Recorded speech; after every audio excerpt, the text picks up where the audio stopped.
All right, let me start share my screen.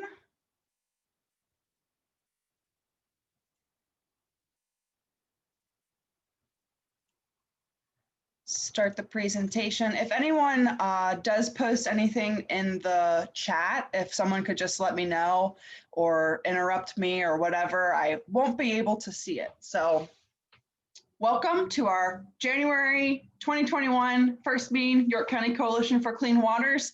I do think this is the last time we're going to be meeting and being called York County Coalition for Clean Waters. So I don't know, shed a tear or celebrate, whatever you want, but we're moving into something else here very soon, which we'll update on here later on in the slideshow. Really, a couple updates from me. We're working on finishing my quarterly report to finish out the year with DEP and my relationship with them. I'll be sending that off here soon. We have been attending a lot of workshops. We had the implementation workshop this week, which I thought was a bit helpful. It was all of the counties coming together that are tier 1 and tier 2 implementing or planning, and talked about the tool that we use that kind of catapulted us most in year 1. And I got to talk about our amazing water quality monitors. And we talked about partnerships and expanding on that. It was very much so the Webinar Wednesday crew and an extended version of that, but it was nice to kind of close out the year and reflect a little bit with that group and just stay connected and know what everyone else is doing. So it's a lot of the same thing as us, I'll have to say that.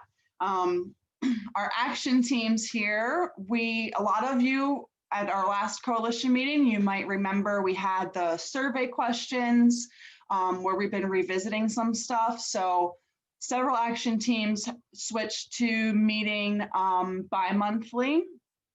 Some are still meeting monthly because there's a lot of stuff happening in those groups.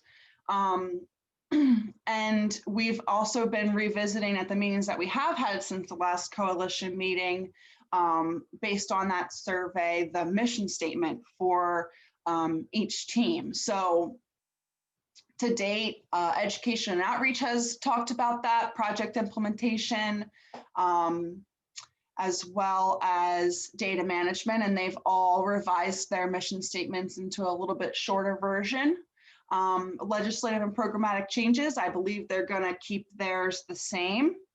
And revenue building, we're still in the midst of really discussing what's going to be the evolution of revenue building for year 2 and how that's going to fit in with how we're progressing. So those conversations are still happening, but wanted to give an opportunity to update on the action teams that have been able to meet since our last meeting. I'll just go quickly for legislative and programmatic changes, and then I'm going to hand it off to Latice for education and outreach. Legislative and programmatic changes, it's a mouthful, sorry. Their next meeting is going to be February 19th at 1 p.m. and we're continuing with the Watershed permit concept.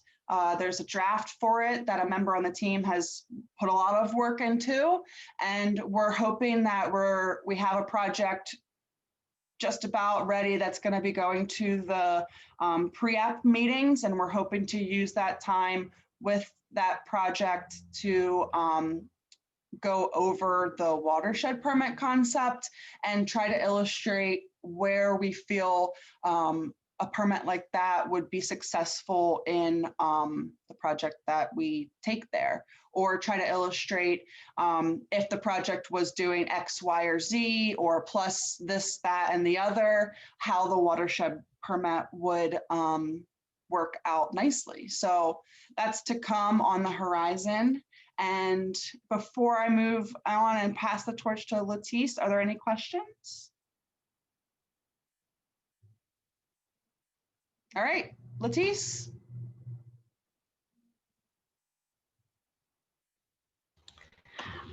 I think Latisse had to take another work call, so maybe we want to go to something else until she's finished.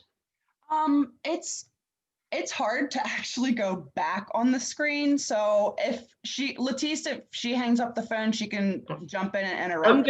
I'm good. Sorry. Okay, go ahead. Okay, sorry about that. It's all good. Okay. So yeah, we are still looking forward to the Lumi. We're still working with them, and we are going to let them know that we are going to merge. And then they'll work us through that and whatever that entails. We decided, we're keeping the way, the acronym, we're keeping the name, we'll probably keep the logo, and just let them know and see what their creative juices kind of think about it, if they think they can make any changes or tweaks or whatever. But whatever they decide, we'll look it over and we'll hopefully bring that to everybody for approval once we get information back from them. We also discussed outreach to municipalities for unreported BMP collection. We are looking to get to the smaller municipalities that may have unreported BMPs, so we are working on that. I think we're gonna type up some letters and see if we can get letters to schools for projects, as well as municipalities to see what we have out there, get some feelers out there if we have any unreported BMPs that we can get for the other action teams as well. We are assisting with the water quality management brochure. I did look at it when Rachel sent it to me. I think it looks good. I think it looks great. And hopefully we'll be able to have something material, have something physical we can hand people. We can put them in places. I can put them at City Hall, I can put them at Central Market, and everyone else in their municipalities can put them at a central location where folks can just walk by and pick it up. But it looks great. I think it looks nice. And then we gave ourselves a homework assignment. We are going to reach out to our own municipalities, neighboring municipalities, if we have contacts for tree buffer plantings or other projects. We're trying to get things going. We know that there might not be much to do this year until the fall in terms of tree planting. That's kind of when we, get busy, if quote unquote, for tree buffer and plantings. But that is something we are going to do. We have our contacts within our own municipality, but if we know others in neighboring municipalities, we do want to make sure we include them as well. So that's something else that we are going to do before our next meeting, which is Friday, February 10th Wednesday, February 10th at 1 p.m. And I think that's it. That's all I have. Thanks so much, Latisse. Are there any questions at all? This is Diane Olson, just adding another comment at this point. If we get a lot of interest from different school districts or whatever, the idea is to get that over to the project implementation team so that they are thinking about when we might want to take action on these things. Yeah, and that team has a lot of knowledge as well as the funding avenues and how to point these municipalities to the funding to get things done, for probably get trees for nearly free, and if they're doing buffers, we have a large group of people for volunteers, the master watershed stewards for planting all of that. So yes, to make that connection and then funnel in the funding to get the project in the ground. Great point. Yay. If I could just jump in, we also were talking about that email to send to municipalities about the introducing their communities to our group and our effort. It's just something to get out there. Yeah, and we're hoping that letter that Molly is speaking on is co-mingling with the unreported BMP collection. So Molly wrote a bit for York Township in their newsletter to introduce the CAP, and it actually worked because somebody did read that piece and emailed me to join in this effort. So we are hoping that that could be mirrored in other municipalities who use a newsletter, or maybe they have social media, or maybe they do some sort of a email blast or put something in their vestibule to supply materials and information to them. And we've come to find out that the unreported BMPs, Molly and Latisse, both as MS4 coordinators, have a list of unreported projects. And we've found that most of them are that we will be able to, at this point, put into field docs for receiving credit are projects like rain gardens. So we thought with the watershed friendly program that the Master Watershed Stewards are in partnership in doing, that we could use the criteria that is used for that program to reach out and ask municipalities those types of questions in hopes that it would lead us to the knowledge of an unreported BMP to get some credit for. Because it's hard to just throw a BMP name out there, we're finding, or I think it's really cumbersome to maybe send in a huge long list of all of the BMPs. So just to ask thoughtful questions. And then whoever is on the receiving end, well, whether it be their MS4 coordinator or their municipal manager, maybe it would spark something and they would want to start a conversation with us. So I think that the meeting we had this week at Education and Outreach was really impactful and put some good footing in for the next couple of months of work.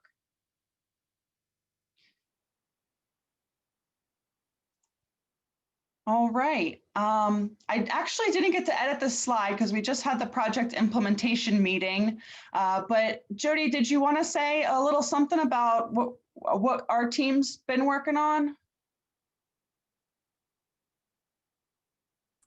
Sorry, I was muted. You're all good.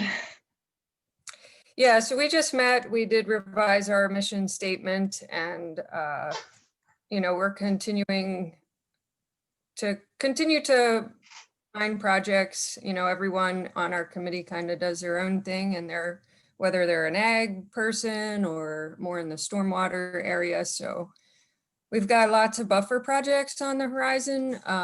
Lawn conversion projects. I'm not going to go into all of those, it's not necessary right now. We really need to, and discussed, working very closely with both data team and education team in the past, and still definitely there is that need to, I guess one of our next sort of things that we want to work on is working with the education team to work with municipalities and educate a little bit about fertilizer use and see how we could maybe start to get that reduced in the urban areas. So that's kind of what we decided might be one of our next focuses. We are tracking some unreported BMPs just so we have an idea, and we're not trying to replicate what the data team is doing, but just so we have an idea what's being done in what different parts of the county. I really want our team to really use that and put stuff in it. So far, I think I'm the only person who has. So Ryan Davis had made a map too. And again, it's just for us so we can see what's going on. Working with the data team, it would be nice to know like when nitrates are high, and I know they're looking at all of that, and are maybe coming up with a team who would investigate that and how Master Watershed Stewards and stuff could help. But then I think that information is very useful for the project team, possibly for areas that we should focus more on. So that's the spreadsheet. We're just kind of tracking that stuff for us. As far as our team, we definitely need more people, and we need people who are willing to do work in between our meetings. So I'm working at each team before our next meeting. Each team member is going to have a goal, and so they can understand their role better as part of the team. So we definitely need tasks to be done in between meetings and kind of working across with the other teams to get to get a lot of work done. So I hope I didn't ramble too much, but No, you're good. I just want to say I didn't finish the slide there. I wasn't sure where we were going to land today, but we are meeting again March 5th at 10 a.m. project implementation. And we kind of, the little homework between the meetings, Latice mentioned that education and outreach is doing it. Jody just mentioned project implementation is. Data does it a lot. And that is something that as well was suggested at the year-end kind of survey that we took, that, you know, we should really be doing we have to do stuff between, even if it's small things. So like Jody mentioned, we're going to try to talk about everyone's purpose and figure out what everyone likes on the project implementation team to do, and try to get those projects tracked. And so anyone on the call, you can feel free to reach out to me if you do know of projects out there. It's just seriously to have the knowledge, because there is so many moving parts in so many different areas, and it's literally impossible to get a grasp on all of the projects that are happening. So it would be really nice to even have just a little like gist idea of what our picture is in York County, kind of like in real time, the projects that are happening. So and if I just add one more thing. So I know I've been talking for like a year about the watershed friendly property thing, that project that we've worked on for like 2 years that launched in the fall. So I don't know the exact number of properties. It's been over 100, I'm pretty sure, but that have been certified. I know York County properties have been, and I'm really gonna try to promote that this year. And then we can look at those properties and maybe collect some unreported BMPs. Granted, they might be small, but it's something to add. And it just might help us to lead into some more education. So in the community. So definitely. And anyone on the call, spread the word. I have a slide later you can take a picture of. I can email you the link, but we're hoping that York can be a serious contender for one of the most watershed friendly properties. So we are having a contest across the state. Yeah. So if you're feeling competitive. Yes, I want the damselfly trophy. That's what it's going to be. So And we have some people on the call that are certified, right? I'm pretty sure. Diane, yeah. I think Diane is. Oh, I am definitely. Yeah. Got my sign out front and everything. So the first 250 properties, I think the Glimes are as well. The first 250 properties get a free sign. After that, there'll be a fee for the sign, but you don't have to buy it, but it's just bragging rights. I want, right. if I had a yard to put one in, I totally would. Future. Yeah. Jody, is there any way we'll be able to maybe work on incorporating watershed friendly certified properties into the field docs? Or Rachel, maybe that's so that we really get credit for that, because it's, you know, it's a great way to collect data that we don't have to do all the vetting on. Yeah, we'll have to talk maybe outside this meeting a little bit about that. You know, especially the larger properties, this goes up to 15 acres. So like, I know the Glimes have done a lot and have a decent chunk of land. So I don't know, we'll have to think about. Yeah, definitely. If it's something that's not, like, I'm not sure if there's already, because of how the partnership was set up or it being a grant program, if it's going to be reported through that avenue or to what degree. So that's definitely something we want to visit, because yes, we want to get all of the credit that we deserve. And I think that anybody who is, you know, applying that because they have a watershed friendly yard, they would probably be more than happy to want to get their watershed friendly practices to count in this effort. So Great idea. We should definitely visit that. Thanks. One of my long-term goals when I reach out to my municipality is to have our parks watershed friendly parks and have signs up at all the parks that that's what we're doing. I just That would thought be that'd be a cool addition. amazing. We need a lot more plantings and a lot less turf grass then. Yeah, it'll be tough, but in some of the things might happen. Yeah. But yeah, I It's think possible. yes. All right. So Any other? that's, Go ahead. yeah, I think that's about it, but send people to our committee if or join us if you're interested. So Thanks so much, Jody. Yep. Are we ready to move on to Roy with data management? Good afternoon, everybody. As far as the data management, we are currently doing our refocus, which is looking at data collection. We have a draft of the data collection template that should be fairly complete, just it needs to be made so they can be collected online and maybe a little bit more user-friendly as far as the layout. We also have a eligible BMP guide to go along with that, so municipalities can see what exactly the BMPs are that are eligible to be reported. As Rachel said, we need to put together an outreach piece to send out with this information so that they're not overwhelmed by a list of BMPs or the data collection template.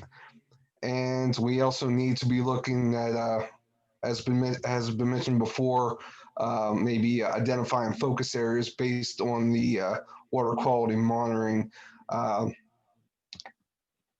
Right now, the focus areas will be the MS4 since they're the most involved and would probably have the most information available for us on BMP information that has not been collected. But we understand that there are other uses for that data, so we'll definitely need to be looking into that.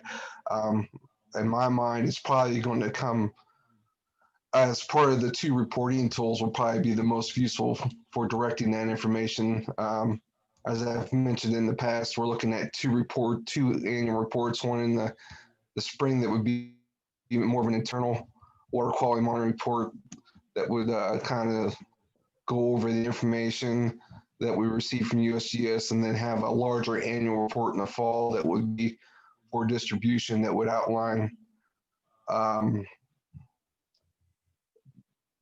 the water quality monitoring data and the BMP collection data and what's being done.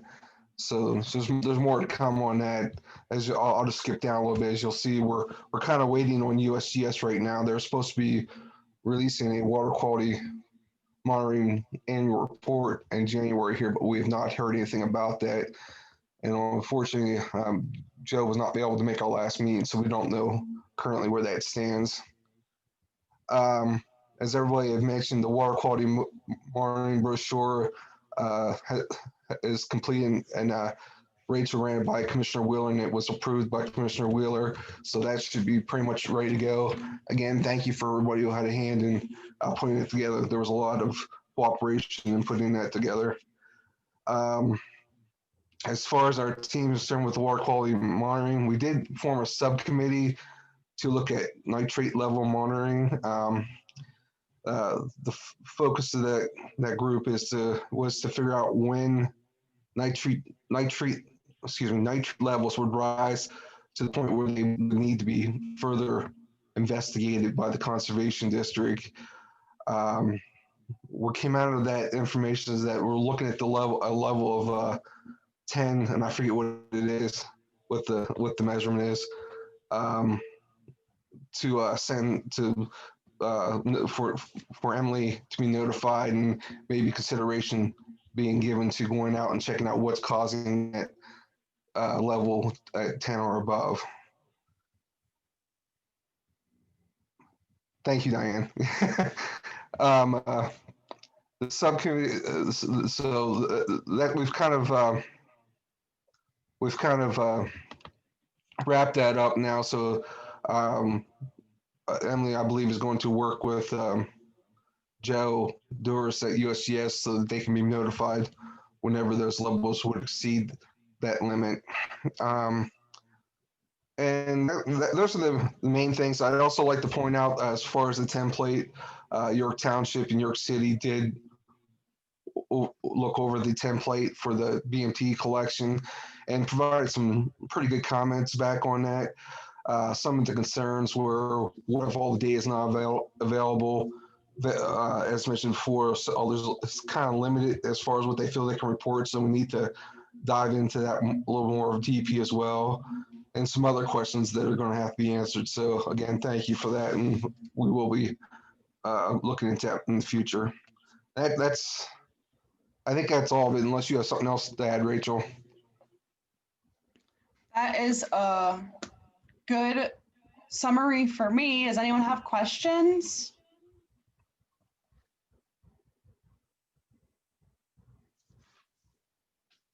All right.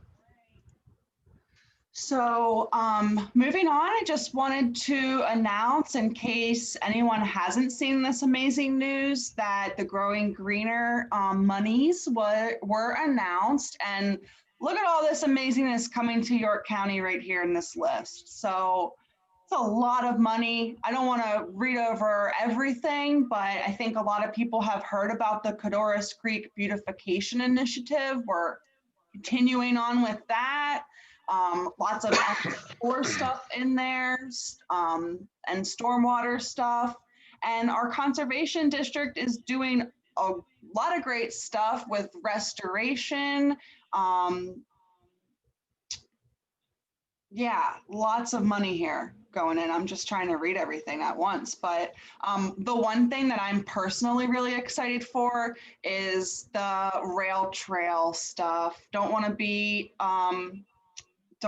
too greedy, but I just love the rail trail. So just wanted to share this great news with everybody. Rachel, Yeah, go ahead. there was a chat from Jeff and Tina Gleim. I'm watching it for you since I know you can't. Yeah. They had a question. Does anybody know how much synthetic nitrogen is sold in York County? Like the number of pounds? I kind of think that we don't know that number, and that's something that we're trying to figure out through the fertilizer bill, but I could be wrong. So this is Jordan with DEP. We do have some information regarding fertilizer sales data. All of that data that we collect is aggregated at the county level and incorporated into the Chesapeake Bay modeling that we do. How accurate and robust that data is, I'm not entirely sure. We will be getting more information, as Rachel said, through the fertilizer bill, if that were to come to fruition. There might be avenues, though, to explore on getting better data for commercial fertilizer sales. Do you have like a ballpark idea how much, Jordan? It doesn't have to be anywhere like, you know. I couldn't even try to ballpark for you, Rachel. Yeah, I wouldn't have any idea either, like where to begin with that number. But yeah, hopefully we figure out some more, and hopefully the fertilizer bill happens. That'd be great. Hey, Rachel, this is Ruth. The Chesapeake Bay program gets fertilizer data from APCO, which, like Jordan said, goes into the model, and it's sales data. And I believe the most recent year is 2015, maybe 2016, but it's usually 2 years behind the current year. And we had a problem obtaining, they've been slower than they've been off schedule. So I believe the latest year available from APCO was 2016, but I can check on that, and I can check and see if we have, you know, county specific data. I believe it's just for the state, but I don't mind looking into it for you. And if we have it, and see if I can come up with a figure for at least the last year, which would be 2016 for York County. Yeah, Ruth, I think that we would be really appreciative of that. I think just trying to have that ballpark number to get it into the scope would be helpful, because it is something that keeps popping up on action teams over and over. So yeah, thanks a lot. Sure. And it's a subject, like Jordan said, it's being actively discussed at the day program. I know Maryland is working with APCO to try to look into alternative sources of data for fertilizer. So I can, I'll look into the issue and see what I can find out for you. Cool. Yeah. Thanks a lot. Sure. Is there anything else in the chat, Lindsay, before I keep moving? Then Jeff had said, how much is ag and how much is for lawns and golf courses? Is that broken down? I'm assuming that he's talking about from the reports that were just mentioned. The AFCO tracking of that Ruth was talking about. Yeah, we'll just wait to see what Ruth shares with us to see if it's broken down like that, unless somebody knows for sure on the call. They do break it down into agricultural data and then turf sales, I believe. So there you go.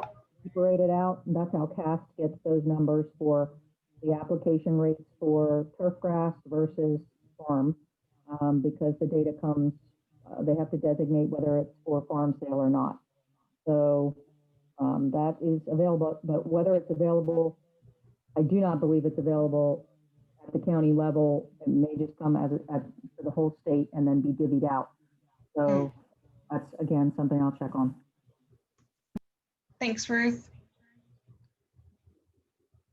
Anything else, Lindsay?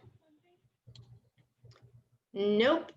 Cool. All right. So Latisse touched on the LUMI update a bit with the education outreach, but just wanted to make a couple more mentions.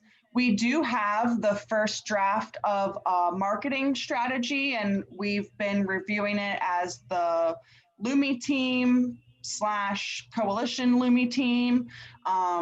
It's been shared with the education and outreach team to look over, as well as with the group of people that are involved with the Watershed Alliance of York.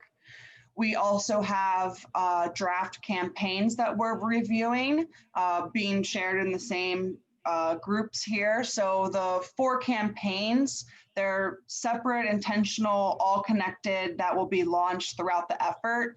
I, for one, think that the way that LUMI is looking at the campaigns and how they want to deliver this information is exciting and refreshing and really digestible when I take off my water quality jargon hat and just pretend like I'm a regular person for a minute. So we're really excited about all of that stuff happening.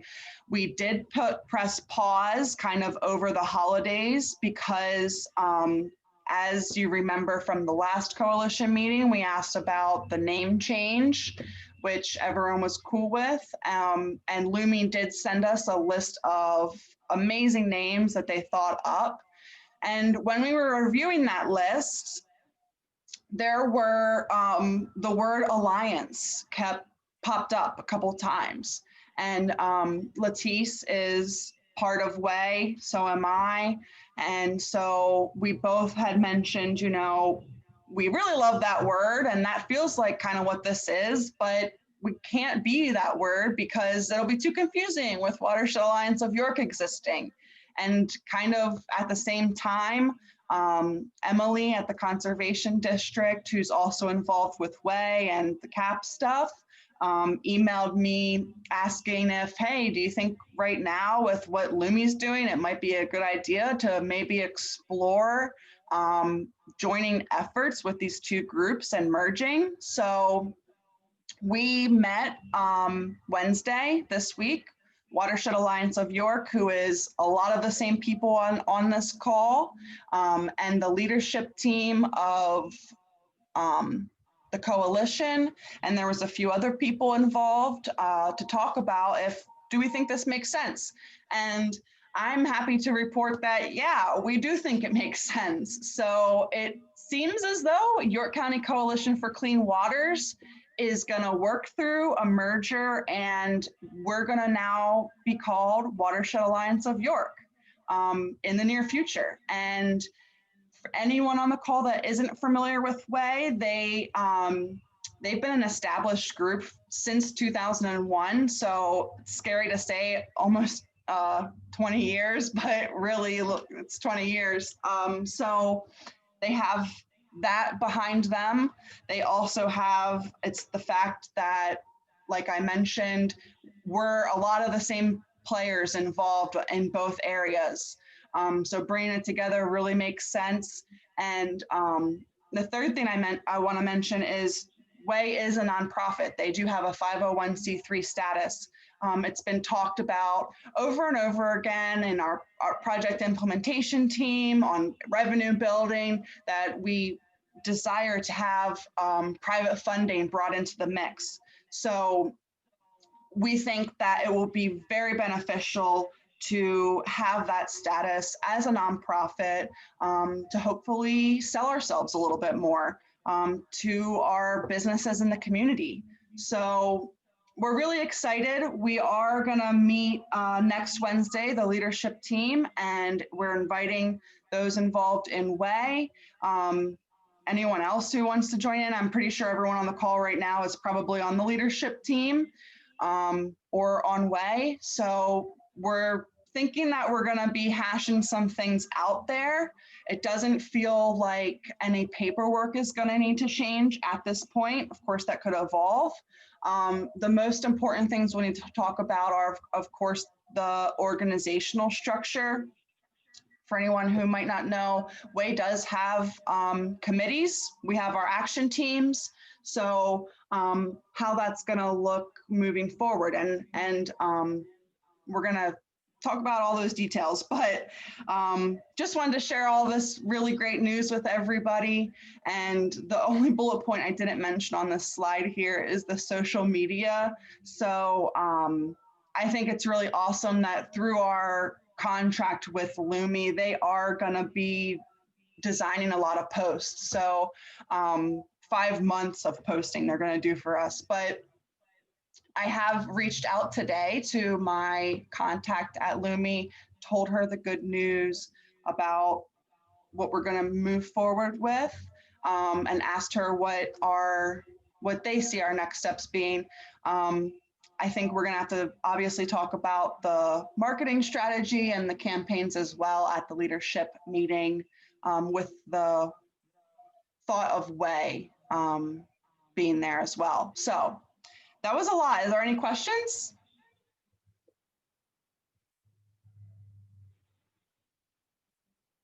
Or anything in the chat?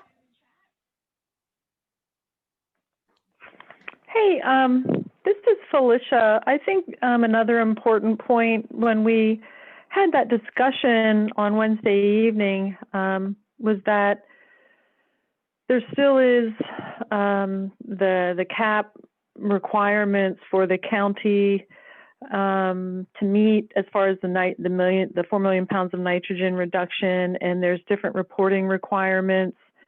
There's different opportunities for funding, and I think just to add to what Rachel said, not only do we want to get maybe some private donations, and with the merger we would have a 501c3 status so we could provide people receipts for donations. It also gives other ways for other grant funding to come in to help us implement projects. And I think the thing that I want to make sure we don't lose sight of in these conversations is that we do still have an obligation to show that we're making progress towards the nitrogen reduction. So whatever we end up coming up with as the merged organization, there will be a core responsibility to make sure that the work of the CAP keeps moving forward and we're moving towards the nitrogen reduction that's outlined in our plan. Yeah, totally. We're going to be very much so focused in on that goal and all of the efforts that we've been putting a lot of momentum behind as this group. And we're going to have our, developing this more general effort in York County that we hope will become a, household name one day in a couple of years, maybe. So it feels like two tracks that we're riding, but we will not lose sight of the 4 million. That's for sure. Anyone else before we move on a little bit to kind of finish out with announcements and whatnot? Okay. Next, we just wanted to discuss the recap newsletter. December's issue is out and about. Lindsay, did you want to say a few things? I really don't have a whole lot to say. We are always looking for articles to publish. So we had December's recap newsletter was sent out, and then our next one will be February. So in about a month, I usually get it out like the second week of the month. We will have another issue. If you have something that you want to write about, please let me know. I think the Horn Farm was going to provide me with an article. And then we have some other things as well, but yeah, we are always looking for new and fun things to discuss. And if you do have something, the best time to get it to me would be by like that first week of February. Cool. Thanks. And we did ask in a December issue if anyone has field trip ideas. I haven't heard any ideas for a field trip yet, other than what we talked about at the last coalition meeting. So don't forget that that's something we've all been wanting to do. So if you have a lead on a COVID safe activity, I'm kind of thinking maybe the Horn Farm planting. I know they're going to need a lot of volunteers for that. So I know it's not like a field trip, but if you are someone looking for something to do more sooner rather than later, I think that that's going to be early spring. So just wanted to touch again on all of our grants and other opportunities. Of course, the Conservation Excellence Grant Program is still out there. If you have questions, you can talk to Mark Flahardy. I have heard from the Conservation District at their board meeting updates that they have received several applications for cover crops. So that's great news, but I don't believe all of the money is spent yet. So still need to find some more farmers who would like some assistance. And Jody talked about the watershed friendly property. There's a link here if you would like to explore your property being watershed friendly. I think we're really hot on the trail with using that criteria and the teams for trying to find our unreported BMPs. So we're reaping the benefits from this partnership that the Master Watershed Stewards have with the Nurture Nature Center. And finally, I don't want anyone to forget about the DEP permit pre-app meetings for Bay projects that are every Tuesday from 10 to 12. If you hear of a project, if you know a project that's 102 or 105 and they're gonna need a permit, please tell them about this opportunity so that they can submit a permit that will hopefully smoothly be approved in the first round. So they're always there. Other opportunities, Wanted to let everybody know about South Mountain Partnership. They're having a little kickoff party or a 10th annual celebration party, and it's via Zoom. And Lindsay, is this free? I'm pretty sure it's free. Yes, this is free. And they normally have around like 150 people or so, but this year they have the capabilities of 300 people since it is on Zoom. South Mountain Partnership is 3 counties kind of coming together. Four counties, Adams, Cumberland, Franklin, and York. And it covers about 500,000 acres. And the most prominent geographic feature in that area is the Micho State Forest. But there's also ag and a large population, about 1 million people are in that area.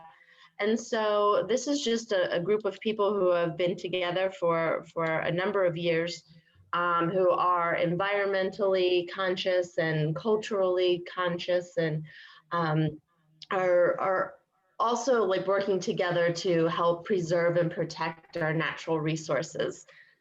So it's another great organization. And while there's not a huge part of York County in that, it's just a small area in the north of York County, we still do have an area, so they can make an impact. And they were very interested. I presented to their group a number of years ago, I don't know, 3-4 years ago, of the water quality initiatives that we were doing here in York County, and they were very enthusiastic and loved to hear all the good work that we were doing here. So if you have something going on in the northern part of the county, I would especially like you to reach out to the South Mountain Partnership and let them know. They do have grant money at times. So another pot to kind of possibly dip our hands into. So anyway, they're having a 10th annual celebration. It is free, but you still have to register. So if you have the time and the interest, it is Friday, January 29th. Thanks, Lindsay. And I am going to share this information on our Facebook page in case you want to easily grab the link that way. I'm going to share it after this meeting. I think I have some time that day. I don't think I have anything on my calendar yet. So heck yeah, I want to join in on a celebration. There's not many of those happening this right now. All right, so other opportunities, want to let everyone know that our conservation district seedling sale is live.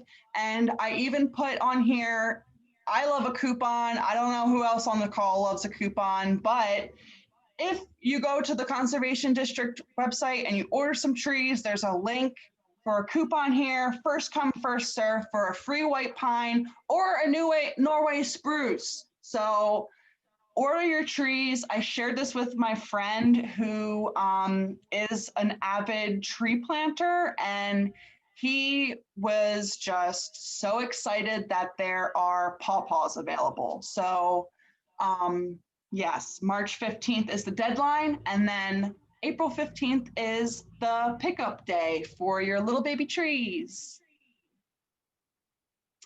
And I want to also announce the Penn State Master Watershed Steward Program. It's going to be happening soon for 2021 in March, and I'm pretty sure that there's still time that you can apply to be part of that training. So I did put a little link there to the Penn State.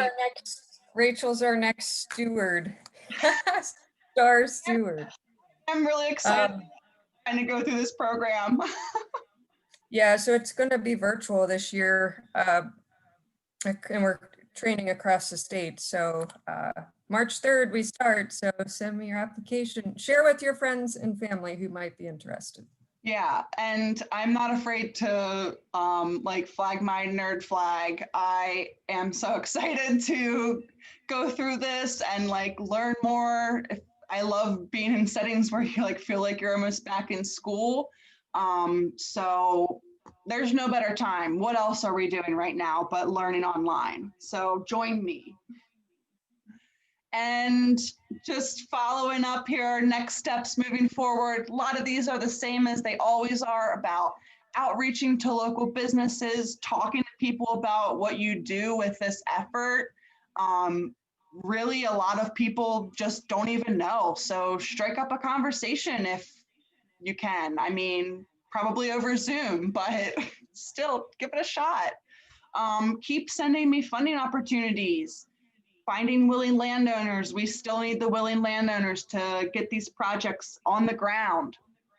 Be on the lookout for February's recap, and like us on Facebook, follow us on Instagram. We also have partners that have great pages too, like the Conservation District, Penn State Master Watershed Stewards, our Lower Susquehanna Riverkeeper. So share the love if you haven't yet.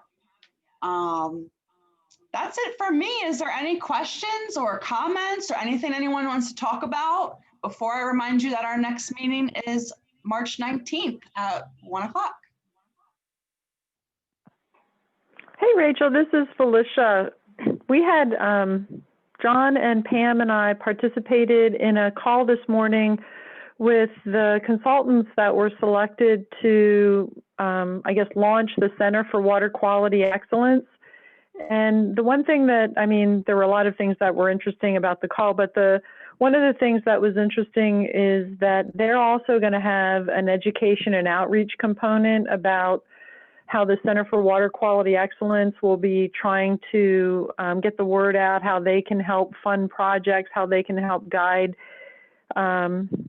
landowners through an application process. So I think I wanted to just mention that there's going to be other help on the horizon. I think the Center for Water Quality Excellence was this idea, and we were like anxiously waiting for it to become a reality. And I just wanted to let you know, it seems like it's a few more steps closer to reality, and they're going to be able to amplify some of the things that we're trying to do locally through through our coalition. They're going to be able to help amplify and be like another megaphone to maybe some willing landowners or farmers or businesses to try and help get some of these projects done in other ways in addition to what we're doing. So that was what felt like a nice giant step forward for the Center for Water Quality Excellence coming into being. Yay, that's a great update and very exciting. Thanks for sharing that, Felicia. Is there anything in the chat or anything anyone else wants to bring up before we say goodbye? I don't see anything in the chat. Okay, then thanks everybody. Some of you I'll be seeing really soon. Some of you see you in March. Keep on keeping on. Let's stay positive and keep getting stuff done. Thank you so much. Happy weekend. Bye, Rachel. Bye, Rachel. See Bye, ya. everybody. Bye.